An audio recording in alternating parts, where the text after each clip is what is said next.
आणि त्या वळूयात पुढच्या बातमीकडे। अनेक वर्षांपासून चर्चेत असलेला भारतातील सर्वात लांब रेल्वे रोड पुलाचं आज लोकार्पण झालंय। आसाममधील ब्रह्मपुत्र नदीवरती बांधण्यात आलेल्या बोगीबील पुलाचं पंतप्रधान मोदी यांच्या हस्ते आज लोकार्पण झालं।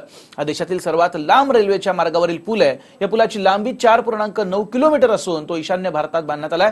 या पुलामुळे आसाम आणि अरुणाचल प्रदेश या राज्यातील प्रवासाचं अंतर खूप कमी होईल। त्यामुळे प्रवाशांचे तब्बल 4 ते 5 तास वाचणार आहेत।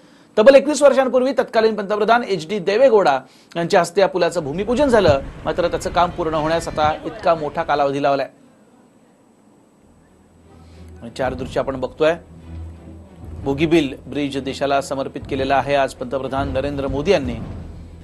तर उजवीकडची दृश्य आहेत, या पुलावरनं जाणाऱ्या ट्रेनला त्यांनी हिरवा झेंडा दाखवला आणि त्यानंतर आपण बघतोय डबल डेकर ब्रिज आहे। वरचा जो रोड आहे त्याच्यावरनं पंतप्रधानांचा हा सगळा ताफा गेला। त्याचवेळी त्यांनी उपस्थित असलेल्या जनतेला अभिवादन केलं। मोठ्या संख्येनं नागरिक तिथं उत्साहात आलेले होते। देश के सबसे लंबे रोड रेल ब्रिज की बहुत बहुत बधाई।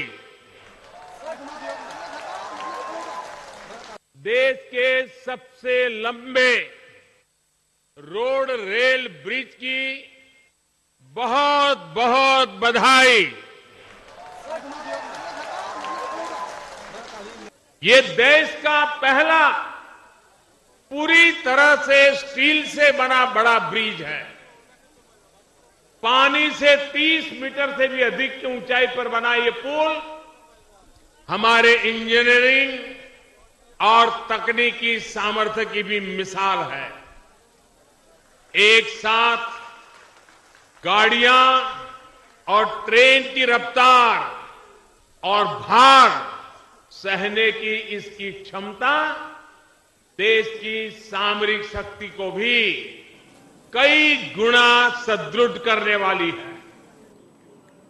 तर देशासाठी अत्यंत उपयुक्त असलेला हा पूल बोगीबील पूल असं त्याचं नाव। 4.9 किलोमीटर त्याची लांबी।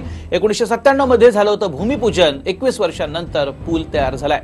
2007 साली या पुलाला राष्ट्रीय प्रकल्पाचा दर्जा मिळाला। डबल डेकर पुलावरनं एकाच वेळी रेल्वे आणि गाड्या धावणार आहेत। खालनं रेल्वे आणि वरनं गाड्या धावतील। ब्रॉडगेजच्या 2 समांतर रेल्वे लाईन्स आणि वर 3 लेनचा